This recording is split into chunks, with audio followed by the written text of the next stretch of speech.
Hey folks, welcome to Broadband Deployment News.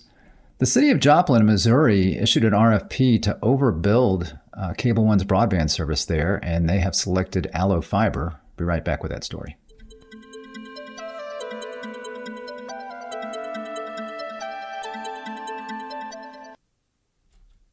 Thanks for joining me, Rick Husey here with Broadband Deployment News. So I found this interesting. I don't know if it's as bad news for cable as it says it is here, but I wanted to talk through this story. So you see your bad news for cable. ALLO Fiber overbuilds Cable One in Joplin, Missouri. The City of Joplin, Missouri is, and this is in, by the way, this is in Fierce Networks, which used to be, there was Fierce Telecom and Fierce Wireless, which I've been following, and there's also Silver Linings, which is their cloud infrastructure services newsletters. So they've combined all of these into what's now called Fierce Networks.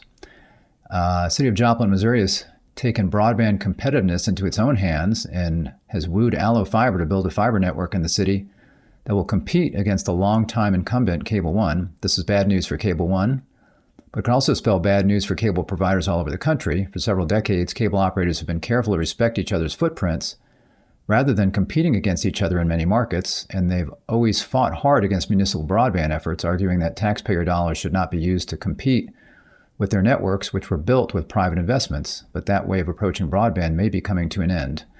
I don't know if it's indicative of that. There's a couple of things that are interesting here. One is that while this was an RFP, it doesn't sound like the city is really going to be pitching in anything to this. So ALLO Fiber is coming in and doing this on their own, other than the city, as we'll see here, is paying them some money to harden their infrastructure and maybe do some drops to anchor institutions. But this is not where the city is going to be putting out money. So ALLO Fiber is, for the most part, other than the money again that they're getting for this other project, footing the bill on this. And it might be bad news for ALLO Fiber because they're going to be going into an area that already has gig internet. And they're going to be trying to compete with that. So while the competitor may not have symmetrical gig, they do have gig download speeds. So it's going to wind up being, I think, a price competition. And I'm sure the incumbent, while they'll be losing revenue, I'm sure will do their best to hold on to those customers with a new fiber competitor coming in. So that should be interesting. This deal between Joplin and ALLO is a new animal. It is not by definition a municipal network. The network will be funded, built, and operated entirely by ALLO. The city is involved because it was fed up with what it considered subpar internet for its residents, and it put out a request for proposal for a fiber company to enter the market. I don't know when they put that RFP out. I'm assuming it hasn't been that long, although this has been a long time coming when you look at the article here. So I would imagine that they might have been fed up and maybe people would be happier now. It all depends on why they're unhappy, because if they were unhappy because they had subpar speeds, I think that's been corrected. If they're unhappy because the speeds are not what are claimed, or the connections are unreliable, or the customer service stinks, those kinds of things, that's another story. So I don't know the backstory there. Joplin, about Joplin, after a 5-year process. So 5 years ago, I know the lay of the land was different at that point. So maybe they were more fed up 5 years ago, and this just kind of rolled downhill and just picked up steam and kept going. After a 5-year process, the City Council of Joplin, population 52,000, voted last week to allow ALLO Fiber to construct a fiber optic network in the city using public rights of way and easements. So that's something that ALLO Fiber is getting. So they're going to get all of the rights of way. They don't need to worry about that. And the permitting will be very easy. They're probably not having to pay for all of these rights of access, those kinds of things. That does make it less expensive for them to deploy. Troy Bolander, Director of Planning, Development and Neighborhood Services for Joplin, said at the City Council meeting, "I get frustrated when I talk about this because I felt like Joplin's being left out. We're small, where we don't have a lot of players in this area, so there's no competition." And there is actually competition from wireless, I see, as I look at this. I'm going to look at the broadband map in Joplin here in a few minutes. He noted that very rural areas have the prospect of getting fiber broadband built via government programs such as BEAD, and bigger cities have more competition, but a small city like Joplin is caught in the gap. And what has them, it's not the size of the city, it's the service that's there. And right now, on the broadband map, Cable One is stating that their max broadband speed is 1 gig by 50 megabits per second, which is well over what's required for getting BEAD funding. So it's not about the size of the city, it's about the service that's there. He said the city received 9 responses to its RFP, and after a lot of due diligence, it chose ALLO. ALLO really stood out because they were coming to our market without asking us for any assistance, said Bolander. And again, I'm assuming that does not include the rights of way, but maybe asking for the assistance to chip in money. Municipality is going to pay $5 million to ALLO to do some extra work in order to harden the city's own infrastructure, constructing a backup central office and fiber drops to anchor institutions. The city wants this because a few years ago it got hit by a tornado that knocked out all of its emergency communications. I think I remember that tornado. That was pretty bad. But Bolander stressed that this $5 million is at the city's special request and is not something that ALLO demanded. Al Schroeder, Director of Outside Plant Engineering for ALLO, spoke at the City Council meeting as well. He said ALLO has been deploying fiber broadband ever since it was founded in 2003. We bring fiber to every home and business in the communities we serve, he said. The company's fiber now passes over 1 million locations in 40 markets, serving 160,000 customers. ALLO has a lot of markets in its home state of Nebraska and has also built fiber broadband in Colorado and Arizona. The fiber builder will use XGS-PON technology in Joplin, and its service will provide 10 gig symmetrical service. The project will take 2 years, but ALLO will connect customers on a rolling basis as service becomes available. So they will be able to go to market with a 10 gig product, but nobody needs 10 gigs. So unless they bring that price down substantially, and then what do they do with a 1 gig product? Do they offer that? Maybe they'd have to have that even lower. So they could be going into this with the prospect of having a very difficult time trying to unhook people from the service provider that they have and having to really lower their prices to do it. Again, it depends on how unhappy the actual residents are today versus, let's say, 5 years ago or 1 year ago. I don't know when Cable One did the upgrades to get to the 1 gig service, but that all is a question for me. Schroeder said ALLO will have a storefront in Joplin so that residents can walk in and order service and get their questions answered and problem solved. Alternatively, they can call ALLO's customer service or go online. The project passed the City Council on an 8-1 vote.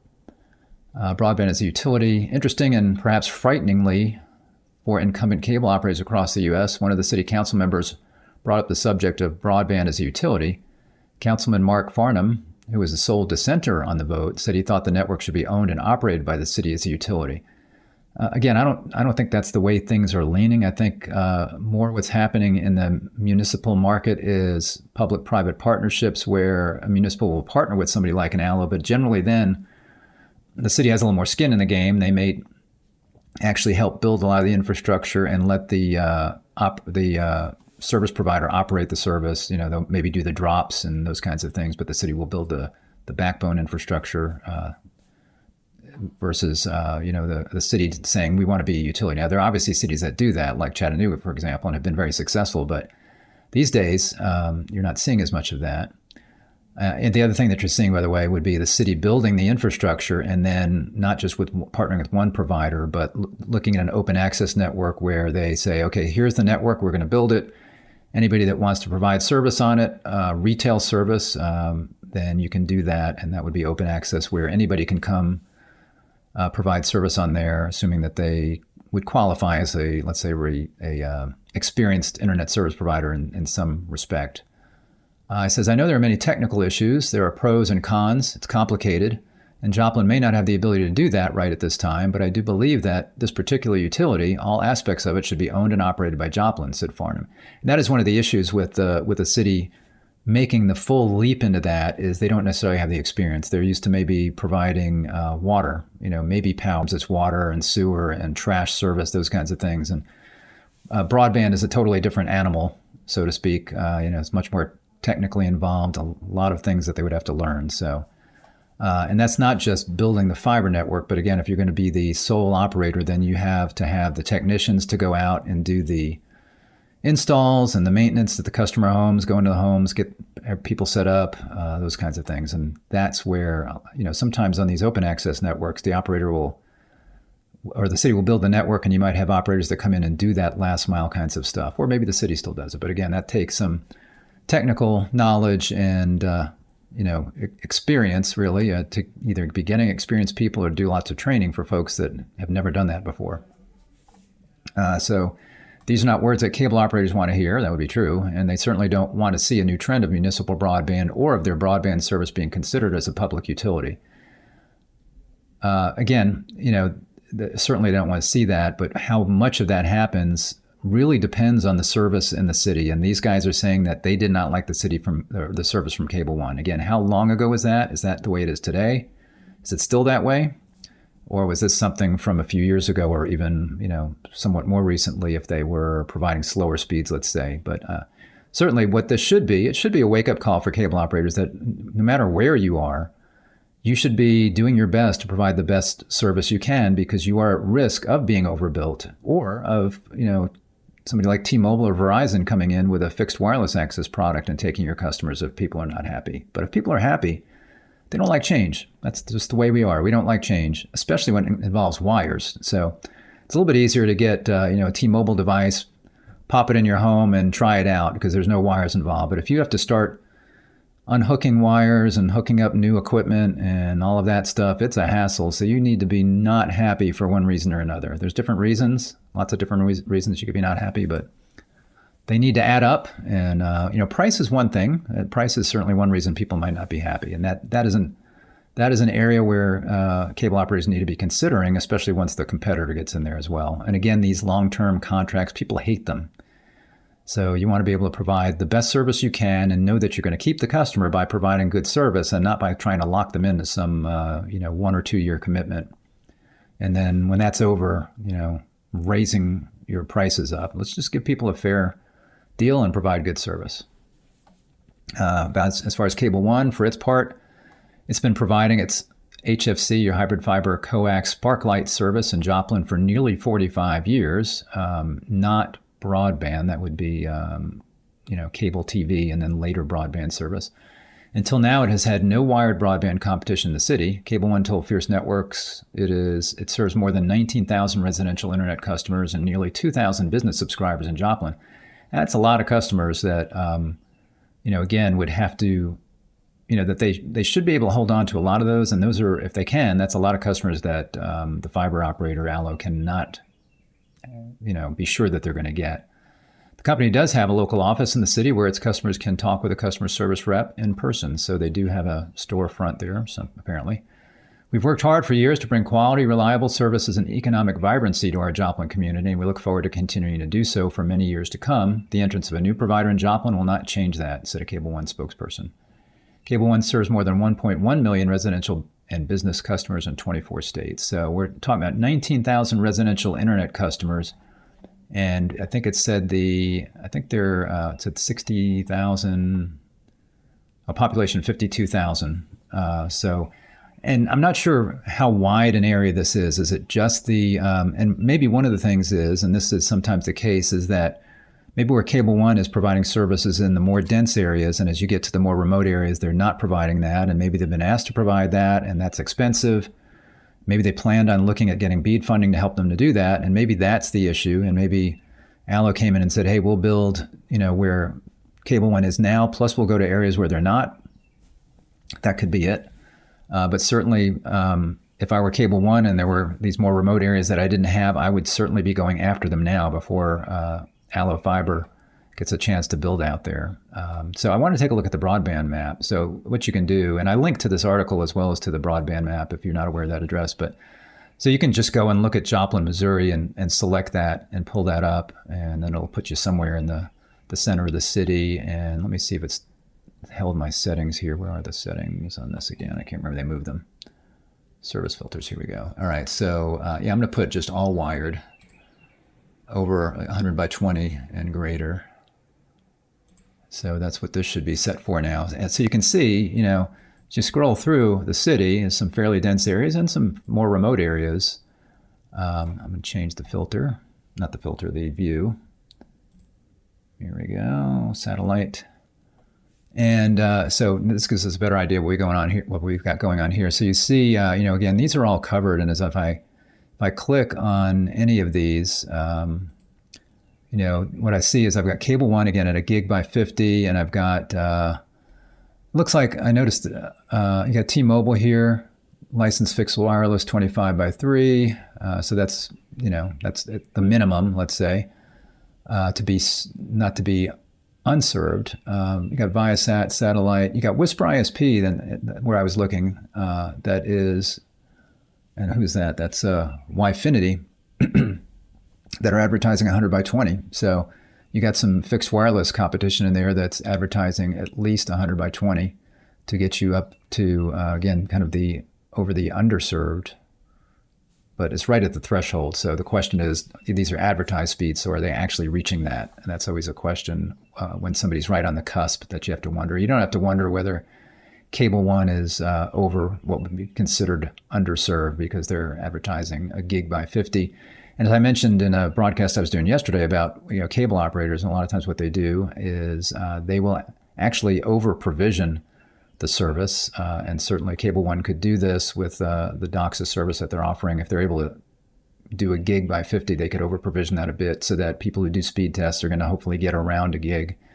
It depends, of course, on network congestion, those kinds of things. But so you see what's going on. And as I scroll through the map, I noticed that, those are not green dots there. As I scroll through the map, I notice I'm pretty much seeing the same thing. You see you got AT&T copper here. So AT&T is obviously there with DSL, slow DSL, I guess, really, really slow. I guess that's what that is, unless it's dial up, like maybe that's ISDN, like a bonded ISDN for 256K each. I suppose it could be that. Maybe that's what that is. But certainly, if I were AT&T, I would have been out here sooner trying to build out some here. But again, they were like probably thinking, well, why would we do that? We've got Cable One there, and they're providing service. By the time we got that out with fiber, they could upgrade their cable plant. Maybe that's what they've done. So we don't see AT&T doing anything here. And of course, you got SpaceX, 250 by 25, and the satellite is pretty much available anywhere in North America. So that's always a factor, although it's very expensive.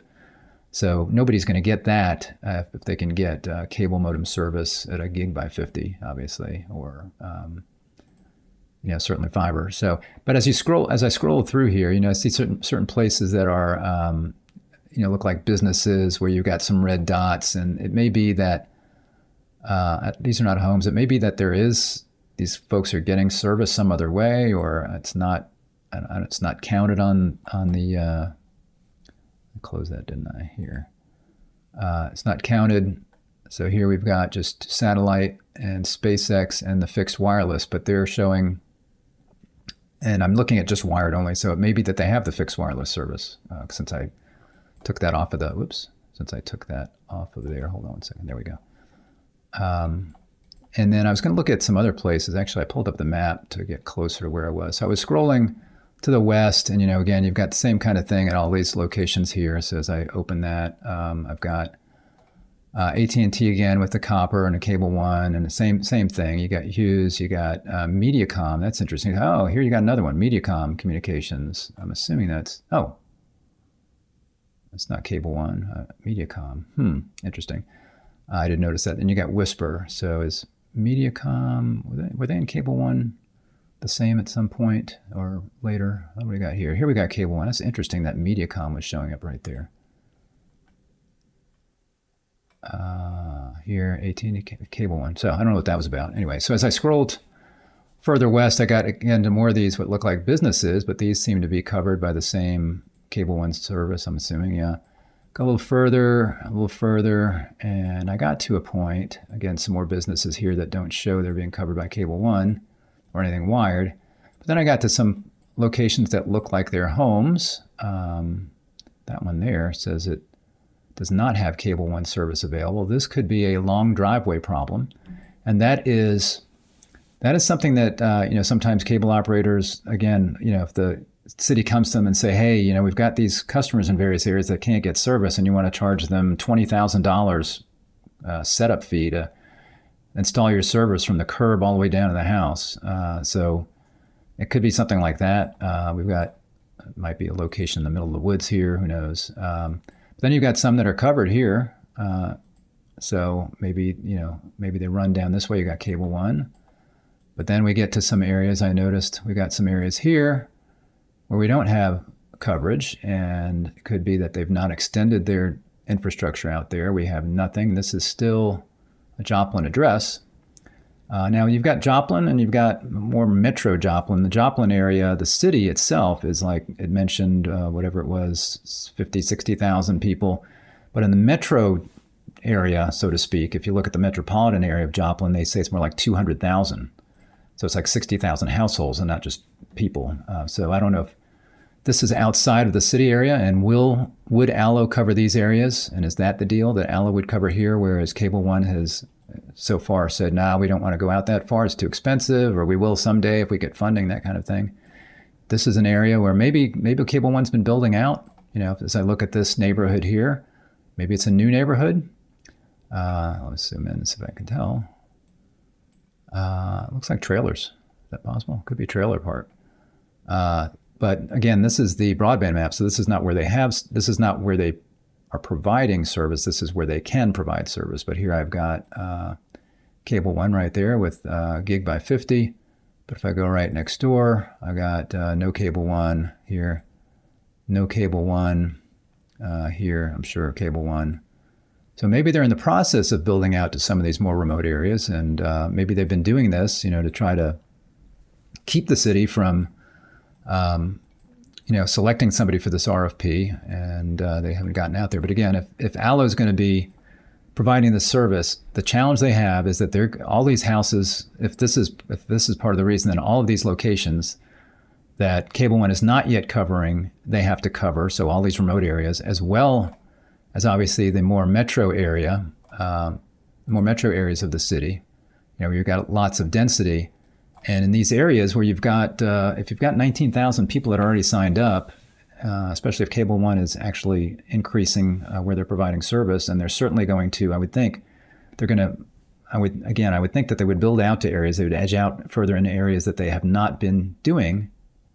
And then secondly, they know a provider's coming in there, they're going to start building fiber. I think you're going to see their prices coming down. So if they've had this monopoly on wired service, maybe the best service that's been available, maybe better than the two fixed wireless. Here you notice that some of the fixed wireless is at 200 by 25, so they're over the 100 by 20. So if that's been their competitor and they've been keeping a kind of a hold on the prices, they're going to start dropping those prices and trying to increase the number of people. They're going to try to increase that 19,000 closer to the number of people that actually live in the town. That's going to make it even harder for ALLO to come in. So I guess my point is, this might not be good news for ALLO, because it's going to be harder for them to make a return on investment in an area where it's already served by a gig service. Even if they come in and they say, hey, we're offering 10 gig, they're going to have to make that, you know, nobody's going to get 10 gig if they can get a gig for less, first of all. So if they can go to ALLO and pay less for a gig than they can for 10, then they would get the gig product. But they've already got a gig product from Cable One. And even though it's not symmetrical, if they have the service already, then they're going to be like, well, you know what? I mean, I've got plenty of bandwidth, because again, upstream, 50 megabits per second, you can do most anything you want with 50 megs per second. I could even be streaming, I think, on 50 megs per second with no problem at all on what I'm doing right now. I don't want to risk that, but for most people who are not doing that, even if you're doing Zoom calls for school or work or whatever, generally you're not going to have an issue. Again, I think I don't think Cable One has too much to worry about. We'd have to see how aggressive ALLO is with pricing. But again, Cable One can be aggressive. They've already got these customers. They'll wind up losing some money on some customers that they have right now, which I'm sure they're not going to be pleased about doing that. But it'd be better than losing customers at all, getting no revenue from a customer. So this will be an interesting thing to watch over time and to see if it really does materialize, because ALLO is stepping in here to overbuild somebody where they've already got service, and that's really hard to do. That's why we don't see more of that. Thanks for joining. I appreciate it. Subscribe to our channel by clicking the subscribe button, ring the bell to be notified when I'm live. If this was helpful or interesting for you, if you'd give me a like on the video, I would like that. And I will see you next time. Bye-bye.